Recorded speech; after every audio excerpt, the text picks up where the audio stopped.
அதாவது ராகுல் சொல்கிற மாதிரி நம்ம மோடி அவர்கள் இந்த 56 இன்ச்சு பயந்துருச்சா அப்படின்ற மாதிரி விமர்சனங்கள்லாம் வெளியே வருது. நீங்கள் ராகுல் காந்தியோடைய பயங்கரமான ஃபேனா? ஆமாம் சார், அவர் பார்லிமெண்ட் பேசுறதெல்லாம் அவ்வளோ ஃபயரி ஸ்பீச் சார், அதெல்லாம் ரொம்ப புல்லரிக்கக்கூடிய விஷயம் அதெல்லாம். Very good. இப்போது நீங்கள் வண்டியில் போயிட்டு இருக்கீங்கன்னு வச்சுக்கோங்களேன், சம்டைம்ஸ் வந்து அந்த தெருவில் இருக்க நாய் வந்து துரத்தின்னு வந்து லொல்லுன்னு கத்தும். அப்போ நீங்கள் என்ன பண்ணுவீங்க? தட்டி விட்டு போயிட்டே இருப்போம். இல்லைன்னா ஏய் டேய் டேய் சார் அப்படின்னு கத்தினா அந்த நாய் போயிடும். என்ன சொல்ல வரீங்க இப்போ? இல்லை இல்லை, வண்டியில் போகும்போது நான் கேட்குறேன். அதான் எங்கள் தலைவர் தப்பாக சொல்லி இல்லை இல்லை இல்லை, சாதாரணமாக யாராக இருந்தாலும் அப்படி தான் பண்ணுவாங்க. இவன் நடந்து போயிட்டு இருக்கும்போது ஏதாவது ஒரு நாய் கத்தித்து அப்படின்னு சொன்னாங்க, டேய் டேய் அப்படின்னு கல் எடுக்கிற மாதிரி பாவலா பண்ணுவோம். அந்த நாய் திரும்பி ஓடி போயிருங்க. அந்த நாயோட சத்தம் அப்படின்றது நிறைய டெசிபிள் இருக்கும் இல்லையா? சரி, இப்போ நீங்கள் நடந்து போயிட்டே இருக்கீங்க, அப்போது ஒரு பாம்பு அப்படின்னுது, என்ன பண்ணுவீங்க? திரும்ப ரிட்டர்ன் ஓட்டனா? சில பேருக்கு ஓட கூட முடியாது, கை கால்லாம் நடுங்கும் இல்லையா? ரஜினிக்கு அந்த மாதிரி அப்படியே உட்காந்துட வேண்டியதான். இப்போ அந்த நாய் கத்துற டெசிபிள் எடுத்துக்கங்க, இந்த பாம்போட அந்த ஹிஸ்ஸிங் சவுண்ட் எடுத்துக்கங்க. இது எங்கேயோ இருக்குது, இது ஒண்ணுமே இல்லை. ஆனா எதுக்கு வேல்யூ அதிகம்? பாம்புக்கு தான் சார். அந்த மாதிரி தான் ரிட்டாலியேஷன்னா நீங்க நினைக்கிற மாதிரி ஆய் ஊய் அப்படின்னு உதார் விடுறது கிடையாது. காரியம்தான் முக்கியம், வீரியம் இல்லை. புரியுதுங்களா? சத்தம் போடாம காரியத்தை முடிக்கணும். இப்போ அந்த ஆபரேஷன் ஸ்பைடர் வெப் அப்படின்னு ரஷ்யாவுக்கு உள்ளேயே ட்ரோன்ஸ் எல்லாம் கடத்தி கொண்டு போயிட்டு சோகா ஒரு பிளான் பண்ணி எக்ஸிக்யூட் பண்ணாரு ஜெலன்ஸ்கி. அதுக்கு ரஷ்ய தரப்புலேருந்து என்ன பதில் வந்தது? இது வந்து ஆக்ட் ஆஃப் டெரரிசம், அவ்வளோதான், வேற எதுவுமே சொல்லலை. பாரு, நான் வந்து Zelensky is a very bad person அப்படின்லாம் எதுவுமே பேசலை. ஆனால் அதுக்கு அடுத்த நாள் ரிட்டாலியேட் பண்ணுவாங்கன்னு நினச்சாங்க, அதுவும் பண்ணலை. ஒரு வாரம் ஆச்சு. அதுக்கப்புறம் இன்னைக்கு போட்டு பொழந்து கட்டின்னுக்கிறாங்க பாருங்க. ஸோ வார்த்தைகள் ஆவுன்றது அது விஷயம் கிடையாது, நீங்கள் என்ன காரியம் பண்ணுறீங்க இதுதான். அண்ட் இந்த 25% டாரிஃப் அப்படின்றது ஏற்கனவே 26% சொன்னாருங்க. அது வந்து அதுக்கப்புறம் 60 நாள் 30 நாள் அப்படி இப்படின்லாம் வந்து தள்ளி வச்சுட்டு வந்தார். இப்போ இந்த 25% ப்ளஸ் பெனால்ட்டி அப்படின்னு சொல்லியிருக்காரு. இதையும் வந்து 1ஆம் தேதின்னு சொன்னார், இப்போ 7ஆம் தேதி தள்ளி வச்சிருக்காரு. அது நியூஸை பார்த்தீங்க இல்லையா? அதுக்கப்புறம் ஆகஸ்ட் 25ஆம் தேதி ஒரு ட்ரேட் டெலிகேஷன் இங்கே வராங்க நேரடியாக பேச்சுவார்த்தை நடத்துறதுக்கு. டெட் எக்கானமி அப்படின்னு சொன்னால், ஏங்க டெட் எக்கானமிங்க, அதை பற்றி நீங்கள் ஏங்க கவலைப்படுறீங்க? அதான் செத்து போச்சு இல்லை? அப்புறம் நீங்கள் வந்து நீங்கள் கொண்டு வந்தால் 25%னா டேய் உயிரே இல்லை அது பேஷண்ட்டுக்கு, அப்புறம் அதுக்கிட்ட போயிட்டு நீ சண்டை போட்டுனுக்கிற, இதுதான் உன் வீரமா அப்படின்லாம் திருப்பி கேட்கணும். அதை விட்டுட்டு பார்த்தீங்களா ட்ரம்ப் சொல்லிட்டாரு இது ஒரு டெட் எக்கானமி, ஆமாம் கரெக்டு அப்படின்னு இங்கே ஒரு தற்கொலை கும்பல் சுற்றி நிற்குதுன்னா நீங்களும் வந்து அதுக்கு ஜாலரா அடிக்கிற மாதிரி கேள்வி கேட்டுனுக்கிறீங்க. ஏங்க அந்த தற்கொலைகளுக்கு நான் யாரையும் சொல்லலை, பொதுவில் சொல்கிறேன். தற்கொலைகளுக்கு தான் புத்தி இல்லைன்னா விக்ரம் உங்களை பற்றி நான் எவ்வளோ நினச்சிருந்தேன். நீங்களும் இந்த மாதிரி வந்து அறிவில்லாத வடிகட்டின முட்டாளாக பைத்தியக்காரனாக இருப்பீங்கன்னு நான் கொஞ்சம் கூட எதிர்பார்க்க. நான் உங்களை தான் சொல்கிறேன், வேற யாரையும் சொல்ல, உங்களை மட்டுமே சொல்கின்றேன், வேற யாரையும் சொல்லலை. ஆனால் இது புரியாமல் ரிட்டாலியேட் பண்ணணும்னா இது பாருங்க, இங்கே இப்போ என்ன நடக்குதுன்னா இஸ்ரேல் ஆகட்டும் இல்லை வந்து யூரோப்பியன் யூனியன் ஆகட்டும், இவங்கெல்லாம் என்ன பண்ணுறாங்க, உடனே வந்து ஃபோன் பண்ணிடுவாங்க. இவர் டாரிஃப்னு சொன்ன உடனே டாடி அப்படின்னு ஃபோன் பண்ணுவாங்க. அதை விட பெட்டர் ஆப்ஷன் நான் சொல்லவா? நோபல் பீஸ் கமிட்டிக்கு வந்து ஒரு ரெக்கமெண்டேஷன் லெட்டர் எழுதிட்டு அந்த காப்பியை கொண்டு போயிட்டு அண்ணே இல்லை டாடி இந்தாங்க அவங்களுக்கு ரெக்கமெண்ட் பண்ணிக்கிறோம் அப்படின்னா முகாம்பா குஷி ஆயிடுவார். வாங்க வாங்க வாங்க வாங்க, நான் 15 ரைட்டு நான் குறைச்சிடுறேன். ஆனாலும் இன்னும் குறைக்கல, எல்லா நாடுகளுக்கும் மினிமம் 15 போட்டிருக்காரு. இப்போ சமீபத்தில் கனடாவுக்கு 35% அப்படின்னு சொல்லியிருக்காரு. அதனால் அவர் பாட்டு இஷ்டத்துக்கு வரி போடுறத தான் போட்டுனுக்கிறாரு. நீங்கள் எல்லாம் நிர்மலா சீதாராமன் அவர்களை குறை சொல்லி நிற்கிறீங்க. அவர் உலகத்தையே ஒரு வரி குதிரை ஆகினுக்கிறாரு. நீங்கள் இவங்களை குறை சொல்லி நிற்கிற நியாயமாப்பா? உன்னை நீங்கள் மட்டும் யோகியமா அப்படின்னு என்ன கேட்காதீங்க. பார்வையிலேருந்து எனக்கு தெரியுது நீ என்ன கேட்குற. சரி, இப்போ வந்து ட்ரம்ப் அவர்கள் அங்கே என்ன இந்தியாவுக்கு எகெயின்ஸ்டாக பேசினாலுமே அங்கே பாருங்க ட்ரம்ப் சொல்லிட்டாரு, அங்கே பாருங்க ட்ரம்ப் சொல்லிட்டாரு. நீங்கள் பதில் சொல்லுங்கள். ஒபாமா அவர்கள் வந்து காங்கிரஸ் தலைவர்களை பற்றி என்ன சொன்னார் அப்படின்றத பற்றி பேசுவோமா? நிக்சன் கிசிஞ்சர் காலத்தில் வந்து நமது இந்திய பிரதமரை பற்றி அவங்க என்னென்னலாம் பேசினாங்க அப்படின்றது டீக்ளாசிஃபைடு ஃபைல்ஸில் வந்திருக்கு. அதை பற்றி பேசுவோமா? இதை பற்றி பேசணுங்க. திருப்பி ட்ரம்ப் சொல்லிட்டாரு, அதுவும் பிரசிடென்ட் சொல்லிட்டாரு அப்படின்றாரு. யார் உனக்கு பிரசிடென்ட்? திரௌபதி முர்மு அவர்கள் தான் நமது பிரசிடென்ட். பிரசிடென்ட் சொல்றாரு அப்படின்றீங்க, அவர் தான் உங்களுக்கு பிரசிடென்ட்டா? அப்போ பேசாமல் அங்கேயே போயிருங்க, ஏன் இங்கே வந்து உட்காந்து நிற்கிறீங்க? என்ன பேச்சு இது? பிரசிடென்ட் ஆஃப் யுனைடெட் ஸ்டேட்ஸ் அப்படி சொல்லணும், இல்லை பொட்டஸ் அப்படின்னாது சொல்லணும். அதை விட்டுட்டு பிரசிடென்ட் சொல்லிட்டாருன்னா அவங்க சொல்கிறது தான் உங்களுக்கு வந்து பெருசா? அவர் இன்னும் நிறைய சொல்லிக்கிறார். எல்லாத்தையும் நான் சொல்லவா? அந்த அமெரிக்கன் பிரசிடென்ட்ஸ்லாம் என்ன சொன்னாரு அப்படின்னா, அதுவும் காங்கிரஸ் தலைவர்கள் காங்கிரஸ் பிரதமர்களை பத்தி என்ன சொன்னாரு அன்னைக்கு எடுத்து காமிக்கிறாங்க. நிக்சனுக்கு லெட்டர் எழுதுறாங்க, எப்படியாவது சண்டையை நிறுத்துங்கன்னு சொல்லிட்டு. இதுதான் வந்து வீரமா அப்படின்னு கேட்குறாங்க. அப்போ இதுக்கு என்ன சொல்ல போறீங்க நீங்க? சரண்டர் ஆனது யாரு? 98,000 படை வீரர்கள், பாகிஸ்தானோட படை வீரர்கள் சரண்டர் ஆனாங்க, நம்ம கையில் வச்சுன்னுக்கிறோம். அந்த நேரத்தில் நம்மளுடைய 53 பேர் அங்கே இருந்ததா சொல்றாங்க. அவங்கள திருப்பி கொண்டு வரதை பற்றி எதை பற்றியுமே பேச்சுவார்த்தை நடத்தல. பாகிஸ்தானுக்கு போயிட்டு காஷ்மீர் அதை விட்டு வெளில போங்க, அப்போதான் இந்த 98,000 பேர் அனுப்புவோம் அப்படின்னு சொல்ல தெரியல. அத்தனை பேரையும் திருப்பி அமுச்சு விட்டு ஒன்றும் இல்லாமல் ஒரு அக்ரிமெண்ட்ல கையெழுத்து போட்டு வந்து நின்றாங்க. நீங்கள் அவங்கள பற்றி பேசிட்டு இருக்கீங்க காங்கிரஸ் அப்படின்னு சொல்லிட்டு. சார் ஆனால் இப்போ எதுக்கு எடுத்தாலுமே வந்து நேரு மட்டும் இல்லைனா இந்தியா என்ன வேறு லெவல் ஆயிருந்திருக்கும். நேரு மட்டும் இப்படி பண்ணாமல் இருந்தால் பிஓகே நம்மளுக்கு என்ன கிடச்சிருக்கும். இதே மாதிரி நேரு பற்றியே வந்து கிரிட்டிசைஸ் வைக்கிறாங்களே சார் பார்லிமெண்ட்டில். ஏதாவது பிஜேபி பற்றி கிரிட்டிசைஸ் பண்ணோம்னா உடனே நேரு இப்படி பண்ணிட்டார், இந்திரா காந்தி இப்படி பண்ணிட்டாங்க, அடுத்தது வந்து மன்மோகன் சிங் இப்படி பண்ணிட்டாங்க அப்படின்ட்டு. அவங்க காலத்தில் அப்படி பண்ணியிருந்தாலுமே இப்போ நாம் சரி செய்ய வேண்டியதான் சார் நம்மளோட ஒர்க்காக இருக்குது. ஏன் கனிமொழி அவர்கள் சொல்லும்போது கூட வந்து காங்கிரஸ்காரங்க நேரு பேர் ஞாபகத்தில் வச்சிருக்காங்களோ இல்லையோ, நீங்கள் அதிகமாக ஞாபகத்தில் வச்சிருக்கீங்க, நிறைய படிச்சிருக்கீங்கன்ற மாதிரி கிண்டல் பண்ணுறாங்களே சார். Excellent question. இப்போது தமிழகத்தை பொறுத்த வரைக்கும் இந்த மாதிரி வந்து ஏங்க இன்னும் அந்த ஓபிஎஸ் ஓல்டு பென்ஷன் ஸ்கீம், ஆமாம் நீங்கள் உடனே அவரை நினச்சிக்காதீங்க அப்படின்னு கேட்டால் அது நிதி நிலைமை சரியாக இல்லை.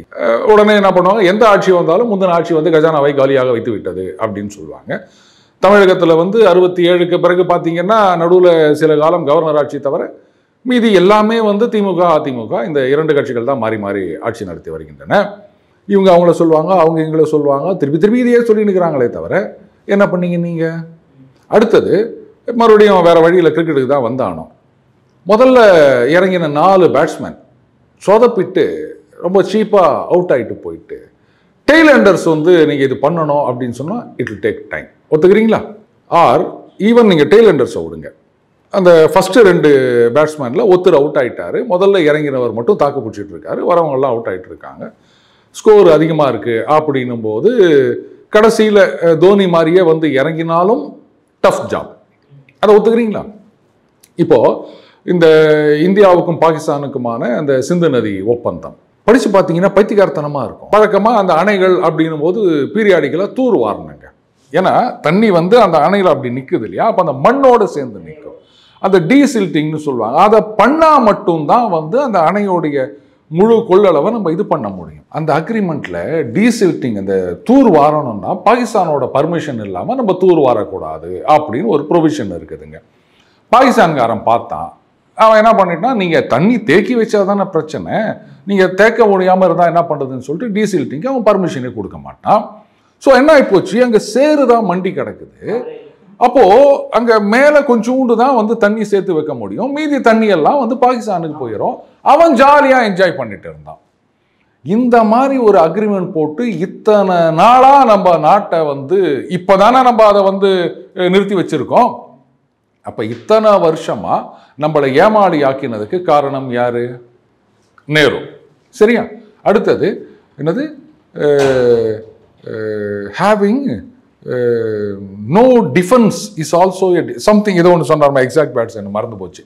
பார்டரில் ஏங்க வந்து நீங்கள் இந்த மாதிரி எல்லாம் எந்த விதமான ஃபெசிலிட்டியும் இல்லை, எதுவுமே இல்லை சீனா பார்டரில் அப்படின்னும் போது அப்போது ஏகே ஆண்டனி அவர்கள் பார்லிமெண்ட்டில் சொன்னது அது எதுவுமே இருக்கக்கூடாது அப்படின்னு. எப்படி சீனாக்காரனுக்கு பயந்துக்கினே இருக்கணுமா?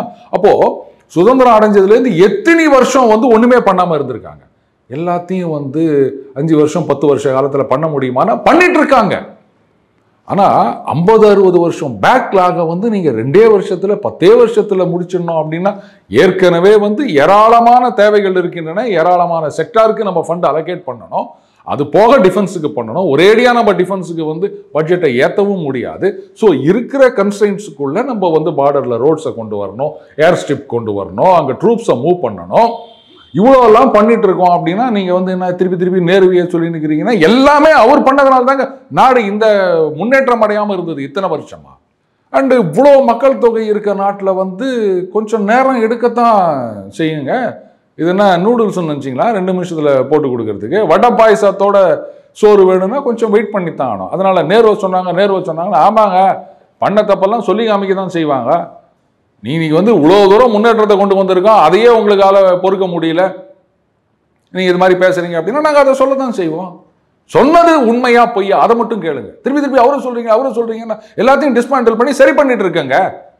எதை சரி பண்ணல சொல்லுங்க, எல்லாத்தையும் தான் பண்ணிட்டு இருக்கோம். கடைசி ஒரு கொஸ்டின் சார், அதாவது பார்லிமெண்ட்டில் பேசும்போது எங்கள் தலைவரை பார்த்து தெரிஞ்சுங்க, அதாவது மும்பை அட்டாக்கும் போது வெளியே வந்து மக்களிடையே என்னை மன்னிச்சிருங்க, இந்த மாதிரி நடக்காமல் பார்த்துக்குறோம் அப்படின்னு சொன்னாங்க.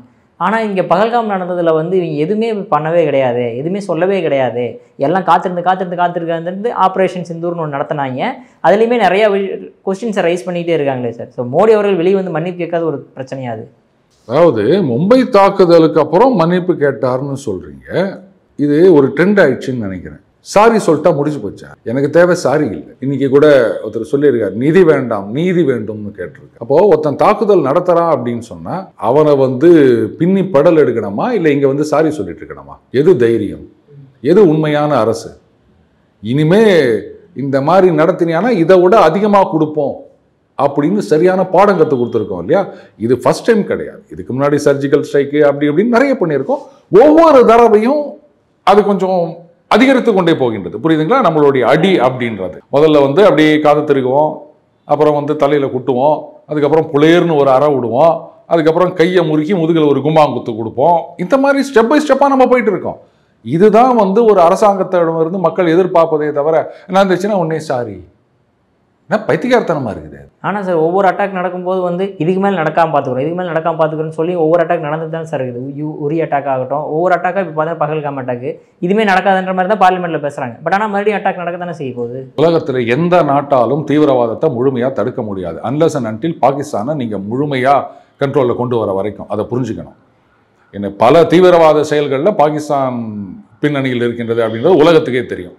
ஆனாலும் அந்த ஸ்னேக் ஆயில் வைக்கிற மாதிரி அவர் வந்து அங்கே ஆயில் அது இதுன்னு கலாச்சி நிற்கிறாரு ட்ரம்ப். சரி, அதை விட்டு தள்ளுங்க, அவர் அப்படி தான் பண்ணுவார். அவர் இந்த சதுரங்க வேட்டையில் அந்த என்னது ரைஸ் புல்லிங் விற்கிற மாதிரி தான் அவர் பண்ணிட்டு இருக்காரு.